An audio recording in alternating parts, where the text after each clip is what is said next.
Good morning. Thank you for joining me in this morning mindfulness practice. I want to read some more this morning from Genevieve Behrend's Your Invisible Power.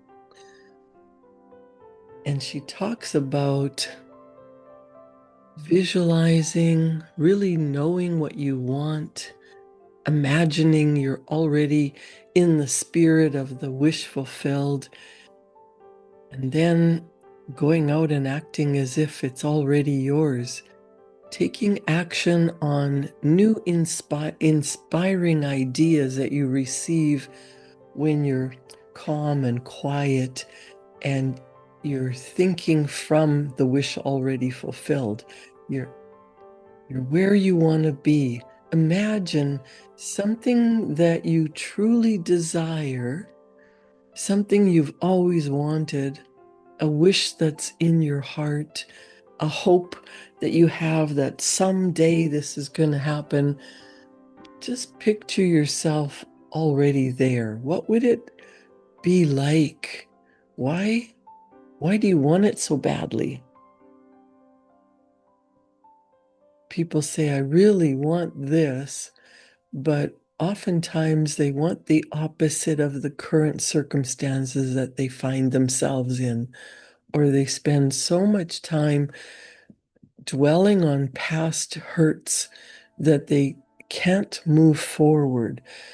So I want to read some more from Your Invisible Power because I really want you to understand that everything is energy.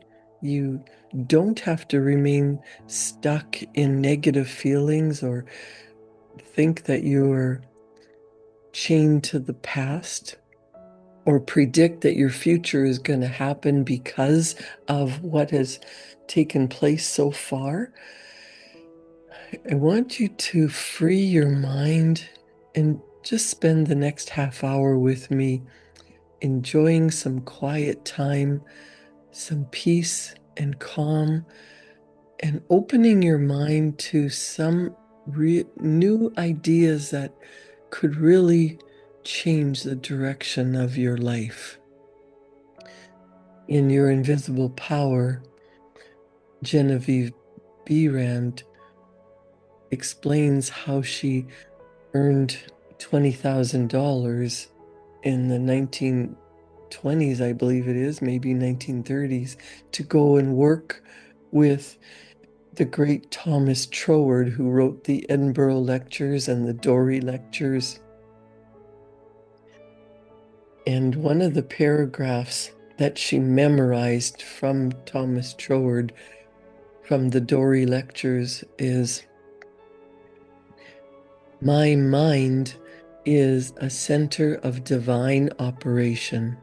The divine operation is always for expansion and fuller expression, and this means the production of something beyond what has gone before, something entirely new, not included in the past experience, though proceeding out of it by an orderly sequence of growth.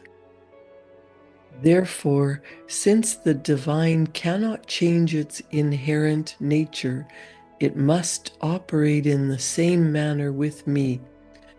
Consequently, in my own special world, of which I am the center, it will move forward to produce new conditions, always in advance of any that have gone before.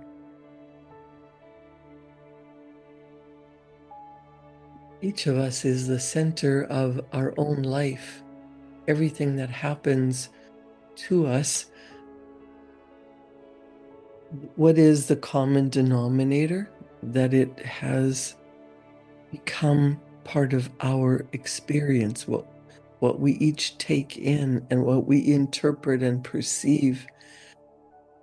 And in chapter 12, she talks about how to make nature respond to you. It should be steadily borne in mind that there is an intelligence and power in all nature and all space, which is always creative and infinitely sensitive and responsive. The responsiveness of nature is twofold. It is creative and amenable to suggestion. It is creative and it is amenable to suggestion. Once the human understanding grasps this all-important fact, it realizes the simplicity with which the law of life supplies your every demand. All that is necessary is to realize that your mind is a center of divine operation, and consequently contains that within itself which accepts suggestions and expect all life to respond to your call. Then you will find suggestions which tend to the fulfillment of your desire coming to you, not only from other people, but also from the flowers, the grass, the trees, and the rocks, which will enable you to fulfill your heart's desire if you act upon them in confidence on this physical plane. Faith without works is dead, but faith with works sets you absolutely free. So some people say, I wish things were different. I hope that something is going to happen. Well, wishing and hoping will not change what happens in your conditions, in your life, in your situation. You must have faith and go out and do something that changes your results, your environment, your situation, your condition.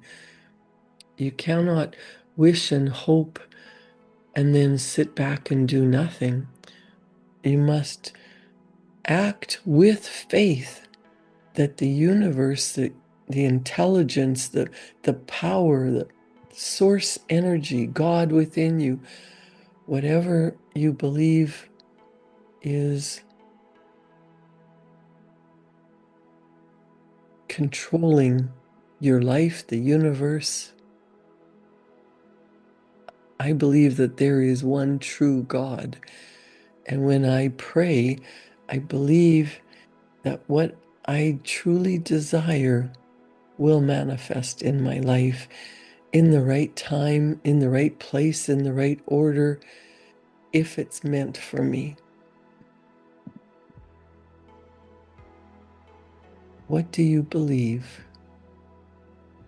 But we can't just sit back and wait for something to fall in our laps. When we get an idea, we have to act with certainty that what we want is coming. It's what we desire desires us.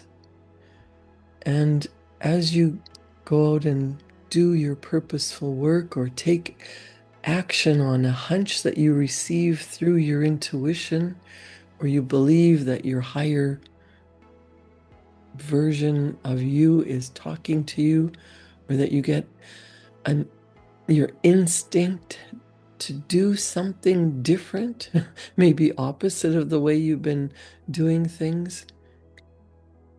When you create a result, when you cause something to happen, you create a ripple in the universe, and the result is something different. You are the cause and the effect of everything that happens to you.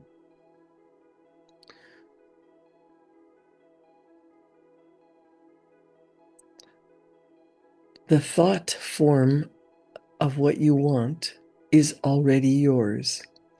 When you think a thought, as soon as you think it, your steady recognition of this thought possession causes the thought to concentrate, to condense, to project itself into the universe, and to assume physical form. Everything has its origin in mind, and that which you seek outwardly, you already possess within you. You cannot think a thought in the future. You can think about what might happen in the future, but what you're thinking is going on in this now moment. So think about a time that you had a victory or a hurt in the past. If you were emotionally involved in that, and you get emotionally involved in that thought now, you bring that into the present moment. So if there's something that you want, when you think a thought, ask, believing you've already received it, and you shall receive it.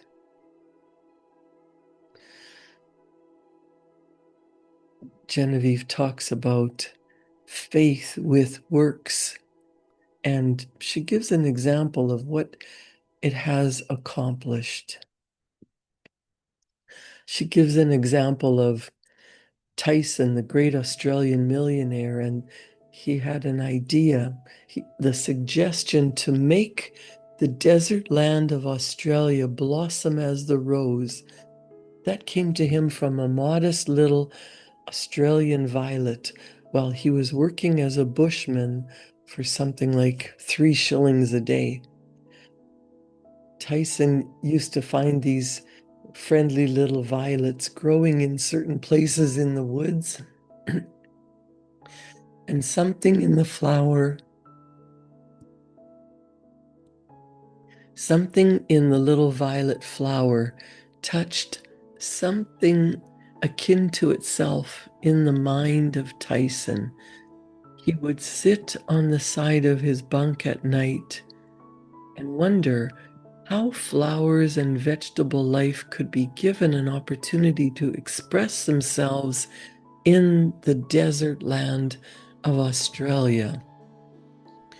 No doubt he realized that it would take a long time to save enough money to put irrigating ditches in the desert lands, but his thought and feeling assured him it could be accomplished, and if it could be done, he could do it.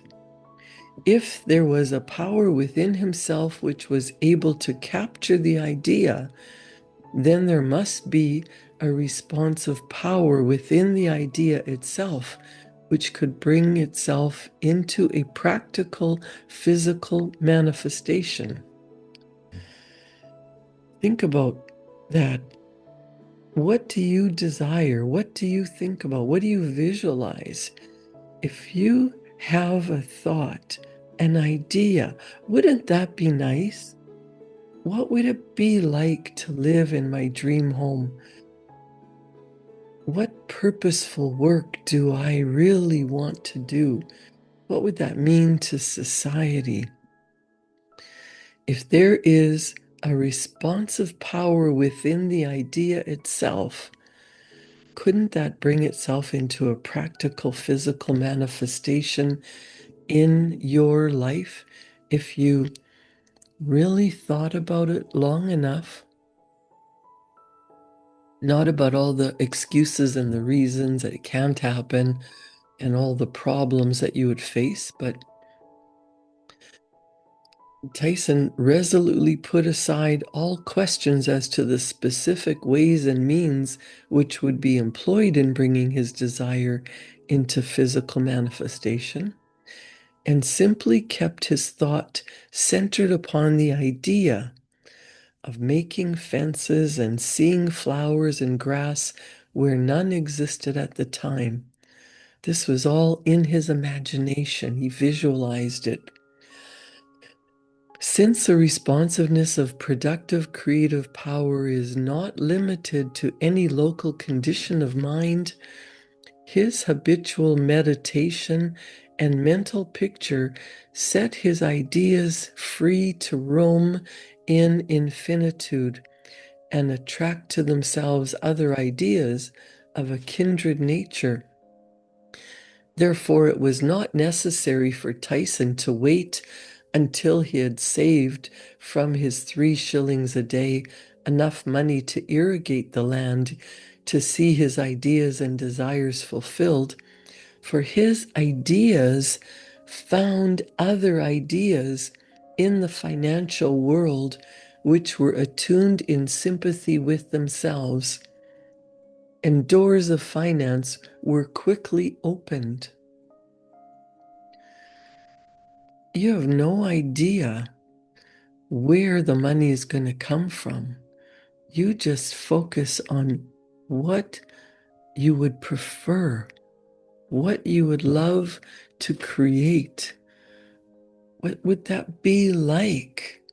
And the more you focus your attention, your thought energy is powerful, and your thoughts go out into the infinite universe, and they attract thoughts of a similar nature. They attract people and resources that are in harmony with your idea.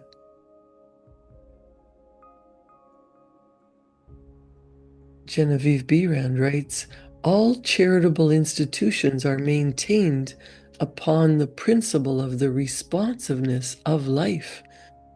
If this were not true, no one would care to give simply because another needed. The law of demand and supply, the law of cause and effect, can never be broken. Ideas attract to themselves kindred ideas. Sometimes they come from a flower, a book, or out of the invisible. You are intent upon an idea that's not quite complete as to the ways and means of fulfillment, and behold, along comes another idea. From where? No one can tell, and it will find friendly lodging with your idea, one idea attracting another, and so on until your desires are physical facts. If you listen to Abraham, a collective, you hear that if you focus on an idea for 17 seconds, another idea will come along and build. And pretty soon, if you sit there long enough, the way is shown. You will find a path.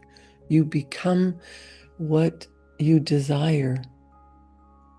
It takes focusing your attention in the feeling as if it's already done often enough and long enough that it becomes true in your physical reality, but not just sitting back and thinking and wishing and hoping and visualizing. But when you get an idea to do something, it is incumbent upon you to follow that, to do it, to take action. And then more ideas will come, more people to come to help. And pretty soon, whatever you want is no longer a dream, a wish, a hope, an idea.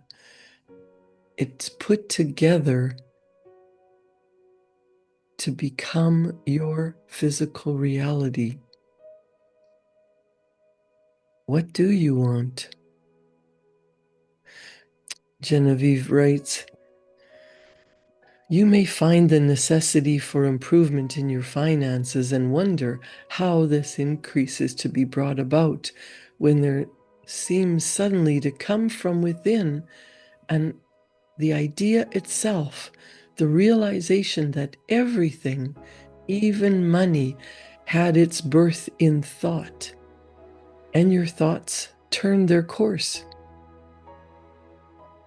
Think about what she means there. People used to trade fish for clothing, clothing for shelter, it became too much. So people agreed on money as a value of exchange. The piece of paper or the check is, or the paper that money is, it's not worth the paper, the printing on it, and the numbers in your bank account are simply data. We've agreed on the value of money. So you can simply hold to the statement or affirmation that the best and all there is yours. Whatever you want, it's meant for you. You wouldn't even have the idea unless it was meant for you. Since you are able to capture ideas from the infinite through the instrument of your intuition, you let your mind rest upon that thought, knowing full well that this very thought will respond to itself. Your inhibition of all doubt and anxiety enables the reassuring ideas to establish themselves and attract to them I can and I will ideas, which gradually grow into the physical form of the desire in your mind. You have to let go of the doubt, let go of the anxiety, and that enables more ideas of what you want to be attracted to your vision. What do you want? Get into the feeling as if you're already there. Genevieve says, in the conscious use of the universal power to reproduce your desires in physical form, 3 facts should be borne in mind. First, all space is filled with a creative power. This creative power is amenable to suggestion.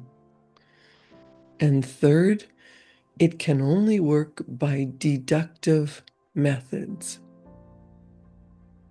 As Trower tells us, this last is an exceedingly important point, for it implies that the action of the ever-present creative power is in no way limited by precedent.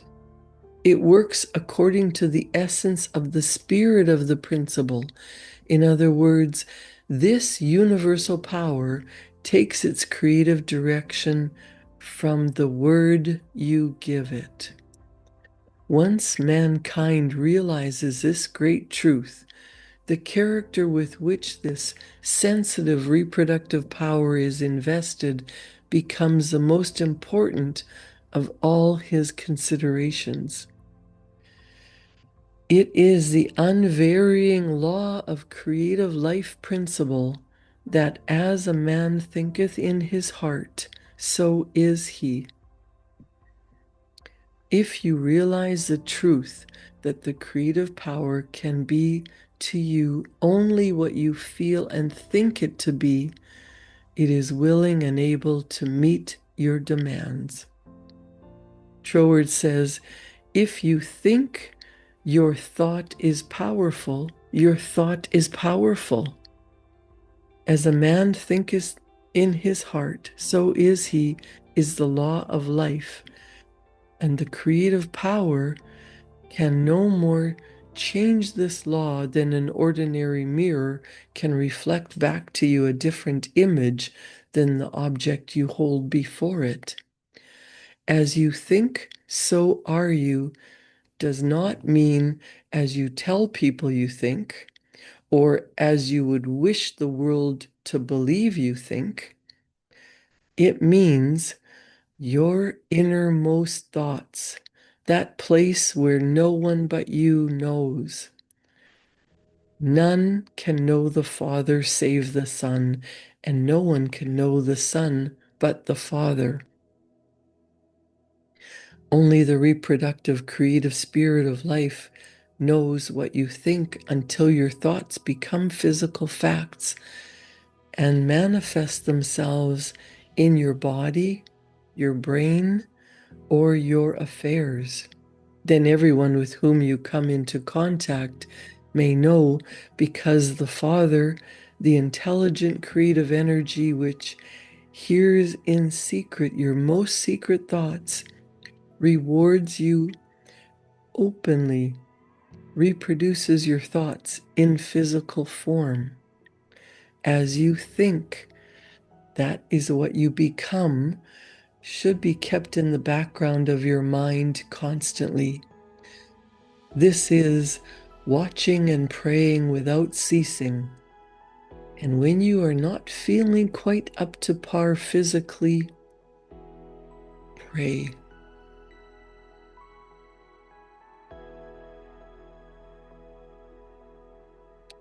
Genevieve tells us how to pray or ask, believing you have already received.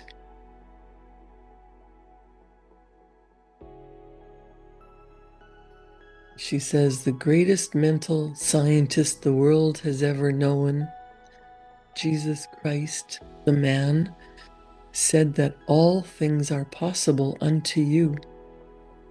Also, he said, the things I do, you can do. Did he tell the truth? Jesus did not claim to be more divine than you are. He declared the whole human race children of God. By birth, he was no exception to this rule. The power he possessed was developed through his personal effort. He said you could do the same if you would only believe in yourself. A great idea is valueless unless accompanied by physical action.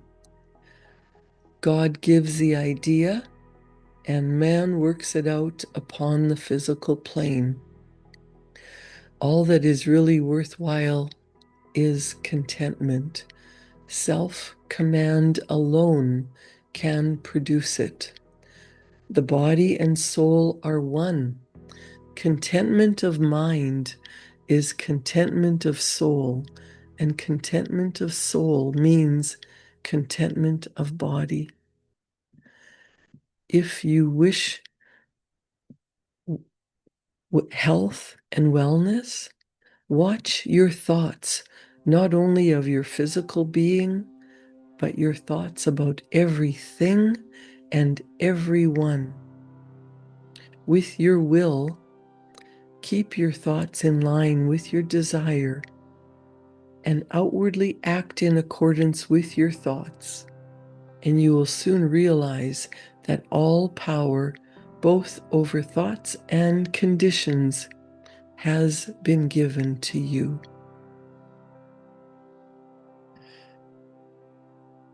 What you think, what you believe with all your heart is what you experience in your physical reality. How you want to experience life? Think about that. Feel as if it's true. Believe it is. And that's how you live your life. Create a wonderful day.